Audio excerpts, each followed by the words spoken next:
उसी जंगल में टूनी अपने दो बच्चों के साथ रहती थी। टूनी प्रत्येक वर्ष अपने खेत पर फल उगाया करती थी, लेकिन इस वर्ष टूनी अपने खेत पर कुछ भी नहीं उगाया। कारण पहले जो फसल बेचकर टूनी गुजारा कर रही थी, वही फल अब भी टूनी बेच रही थी। और उसी जंगल में एक गोलू कबूतर रहता था और जंगल के दूसरे किनारे पर एक दुष्ट कौवा भी रहता था और उसी जंगल में एक शक्तिशाली महाराज चील भी रहता था। एक दिन टूनी जंगल के अंदर से होते हुए हाथ में एक बैग लेकर जा रही थी। तभी अचानक टूनी देखती है कि रास्ते में एक बड़ा सा पत्थर गिरा हुआ है। टूनी वो पत्थर हाथ में उठा लेती है और उसे जंगल में फेंक देती है। दूसरी ओर तांत्रिक बुलबुल जंगल में ध्यान कर रहा था, तो वहीं दूसरी ओर तांत्रिक जंगल में ध्यान कर रहा था। तभी टूनी का फिक जादुई शक्ति के माध्यम से देखता है कि वह अपने खेत से फल तोड़कर बाजार में बेचकर अपना गुजारा चलाती है और उस पक्षी का नाम टूनी है। वह अपने खेत पर फल उगाकर अपना जीवन यापन करती है। अपने खेत पर प्रतिवर्ष फल उगाती है। रुको टूनी, मैं सबक सिखाता हूँ। तुम्हारे खेत पर मैं नेल पॉलिश का पेड़ देकर आता हूँ और जो भी पेड़ के नीचे जाएगा वही नेल पॉलिश बनकर रह जाएगा और सारा का सारा दोष टूनी पर जाएगा। कारण टूनी के खेत पर अभी सभी पक्षियां नेल पॉलिश का पेड़ देखने आएगा। मैं ये बदला जरूर लेकर रहूंगा। तांत्रिक परी बदला लेने के लिए अपने जादुई शक्ति के माध्यम से टूनी के खेत पर एक नेल पॉलिश का पेड़ भेज देता है। जाओ पेड़ जाओ और सभी चिड़िया को अपने अंदर कैद कर लो। फिर उसके बाद नेल पॉलिश का पेड़ उड़ते हुए जाकर टूनी के खेत पर रुक जाता है और एक विशाल पेड़ बन जाता है और पेड़ पर अनेक नेल पॉलिश लग जाता है। दूसरे दिन सुबह सुबह एक सेनापति टूनी के खेत से होकर जा रहा था। तभी देखता है कि टूनी के खेत में एक पेड़ है और उसमें नेल पॉलिश लगा हुआ है। ये क्या? ये भला कैसे संभव है? पेड़ पर भला कैसे नेल पॉलिश होगा? अभी जाकर चील महाराज को इस बात का सूचना देना होगा। उसके बाद सेनापति चील महाराज के पास चला जाता है।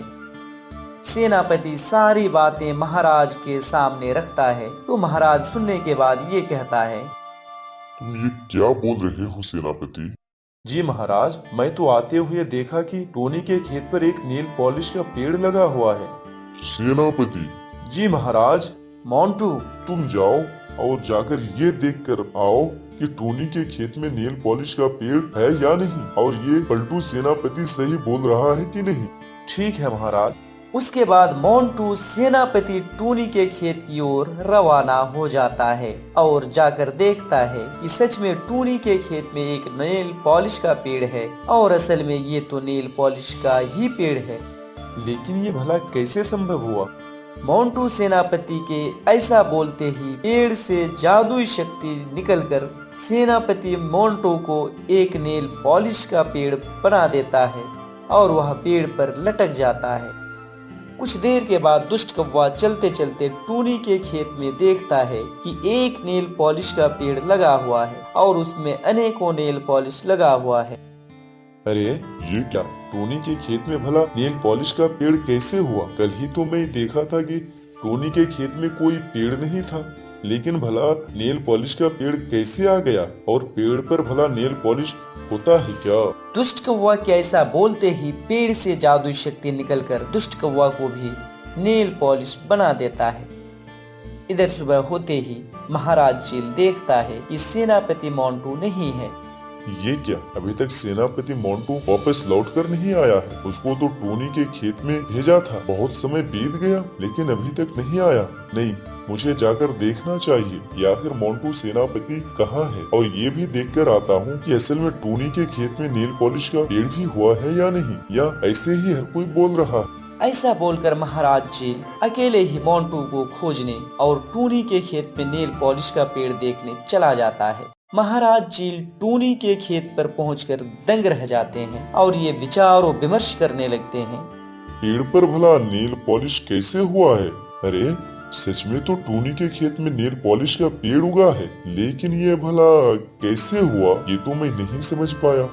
महाराज ऐसा बोल ही रहे थे कि तभी वहाँ से बंटी कबूतर आ रहा था। तभी देखता है कि महाराज चील टूनी के खेत में खड़ा है। उसके बाद बंटी कबूतर महाराज चील के पास जाता है और देखता है कि टूनी के खेत में एक पेड़ लगा हुआ है और उस पेड़ पर अनेक नेल पॉलिश लगा हुआ है। महाराज, आप अकेले टूनी के खेत पर क्या कर रहे हैं? और ये नेल पॉलिश का पेड़ भला कहाँ से आया?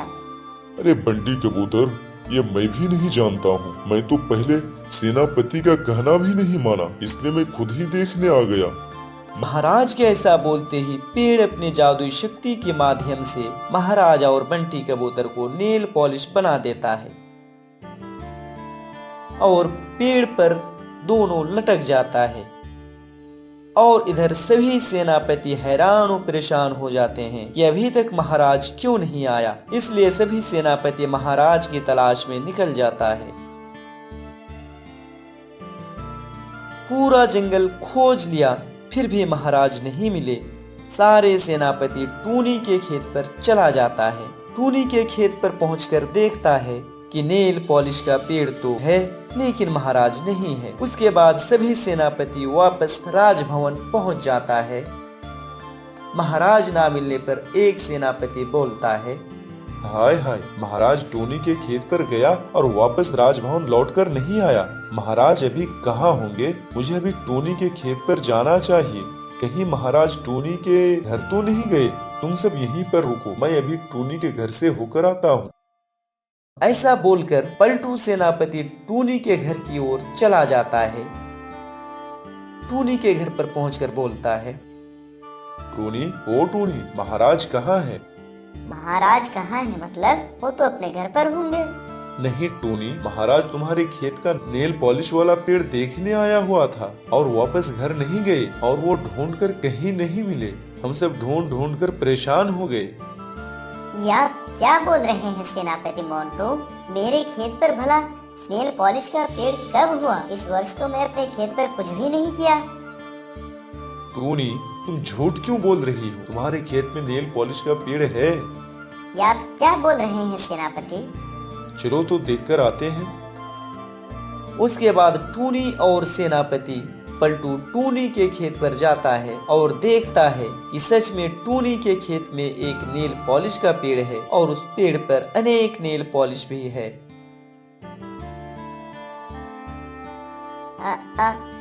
अरे ये कैसे संभव है? और मेरे खेत पर नेल पॉलिश भला कैसे हुआ? नेल पॉलिश का पेड़ भी भला होता है क्या? टूनी के ऐसा कहते ही अचानक पेड़ बोल पड़ता है, हा हा हा हा हा, मुझे तुम्हारा ही तलाश था और तुम आ चुकी हो। हा हा हा हा। क्या क्या क्या क्या आप क्या बोल रहे हैं पेड़ भाई? हा हा हा हा हा, मैं नेल पॉलिश जादुई पेड़ बोल रहा हूँ। आप भला बात कैसे कर सकते हैं पेड़ भाई? मतलब मैं जादुई पेड़ हूँ। आज तुम सुबह जंगल से होकर जा रही थी, तभी तुम एक पत्थर उठाकर जंगल की ओर फेंका। उस समय तांत्रिक परी ध्यान कर रहा था और वो पत्थर जाकर तांत्रिक परी के सिर पर लगता है और उसका सिर फट जाने के कारण माथे से खून निकलने लगता है। तुम इतनी छोटी चिड़िया होकर तांत्रिक परी को पत्थर मारने की हिम्मत कैसे किया? इसलिए तांत्रिक परी ने जादुई शक्ति के माध्यम से मुझे तुम्हारे खेत पर भेज दिया ताकि इस पेड़ के नीचे जो भी आए मैं उसे नेल पॉलिश बना सकूं। और मैं अभी तक दुष्ट कौवा, बंटी कबूतर, महाराज चील और सेनापति मोंटू को नेल पॉलिश बना चुका हूँ। ये तो मेरे डाली पर लटक रहा है। हा हा हा हा हा। अभी तुम्हें और तुम्हारे साथ साथ सेनापति को भी नेल पॉलिश बना देता हूँ। ये सब सुनकर टूनी बोलती है, करें, आप मेरा विश्वास करें पेड़ भाई, मैं जानबूझकर ऐसा नहीं किया। मैंने सोचा इस रास्ते से आने जाने वाले को इस पत्थर से परेशानी होती होगी, इसलिए मैंने वो पत्थर उठाकर जंगल में फेंक दिया था। सबों के फायदे के लिए हमने ऐसा किया महाराज। ये तुम क्या बोल रहे हो टोनी? हाँ, मैं बिल्कुल सही बोल रही हूँ पेड़ भैया। रुको टोनी, तब मैं अभी तांत्रिक परी को बुलाता हूँ। है तांत्रिक, टोनी अभी मेरे पास है, इसलिए आप अपने जादुई शक्ति के माध्यम से फौरन मेरे पास पहुँचे। जादुई पेड़, तुमने मुझे अचानक क्यों याद किया? तांत्रिक, आपको जिसने पत्थर मारा था ये वही टोनी है और बोल रही है कि मैंने जानबूझकर ऐसा नहीं किया है। आप मेरा विश्वास करें तांत्रिक परी, मैं बाजार से आ रही थी, तभी पत्थर रास्ते पर पड़ा हुआ देखा। किसी को चोट ना लगे और वो पत्थर किसी को नुकसान ना पहुंचा सके, इसलिए मैंने सिर्फ उस पत्थर को उठाकर जंगल में फेंक दिया था। मुझे भी लगता है तुम ठीक ही बोल रही हो टोनी, लेकिन मैं गुस्से में ये सब कर बैठा। हे जादुई आईना, तुम मुझे ये दिखाओ, ये टोनी रास्ते से आते हुए मुझे पत्थर क्यों मारी है? हाय हाय, ये पत्थर तो लोगों को क्षति पहुंचा सकता है और उससे परेशानी भी हो सकती है। एक काम करती हूँ, पत्थर को उठाकर फेंक देती हूँ ताकि सभी सुरक्षित रह सके। टोनी, तब तो मुझसे भूल हुआ है। असल में उस वक्त मैं गुस्से में था, इसमें तुम्हारा कोई दोष नहीं है। सबों के फायदे के लिए तुमने पत्थर उठाकर जंगल में फेंका था टोनी। है जादुई पेड़, टोनी बिल्कुल अपनी जगह ठीक है और मुझसे ही गलती हुई है, इसलिए तुम सभी को आजाद कर दो। उसके बाद जादुई नेल पॉलिश के पेड़ से बंटी कबूतर, दुष्ट कौवा, सेनापति और महाराज को आजादी मिल जाती है और पेड़ वहाँ से गायब हो जाता है और तांत्रिक परी भी वहाँ से गायब हो जाता है और सभी चिड़िया पहले की तरह खुशी खुशी अपना जीवन बिताने लगते हैं। ये कहानी राजस्थान के एक गांव की है। उस गांव में एक छोटा सा जंगल था जहां टूनी चिड़िया अपनी सास गौरी कौवी के टूनी अपनी सास को माफ कर देती है और अपने पति के घर चली जाती है। इस प्रकार टूनी पानी पूरी बेचकर खुशी खुशी अपना जीवन बिताने लगती। दूर किसी जंगल में बहुत सारे पक्षियां रहा करते थे। इन दिनों सारे पक्षियां बहुत परेशान थे क्योंकि जंगल में भोजन की कमी हो चुकी थी। इसी बात को लेकर एक दिन एकजुट होकर सारे पक्षियां एक जगह जमा होते हैं। दोस्तों, अब तो हमें कुछ ना कुछ करना ही होगा क्योंकि अब हमें यहाँ से भोजन मिलने वाला नहीं है। दोस्तों, क्यों ना हम दूसरे जंगल प्रवास कर जाएं? नहीं नहीं, मैं अपना घर छोड़कर नहीं जा सकता। चाचा कबूतर तो ठीक ही कह रहा है, कितनी मुश्किल से हमने अपना घर बनाया है। अगर हम खोज करें तो हमें इसी जंगल से भोजन मिल सकता है। चलो हम भोजन की तलाश में जंगल का कोना कोना खोजते हैं, ऐसे में हमें भोजन मिल सकता है। टूनी चिड़िया और बाकी के सभी पक्षियों को तोती की बात काफी पसंद आती है। ये फैसला बिल्कुल ठीक है। हम सब पक्षियाँ अलग अलग दिशाओं में जाते हैं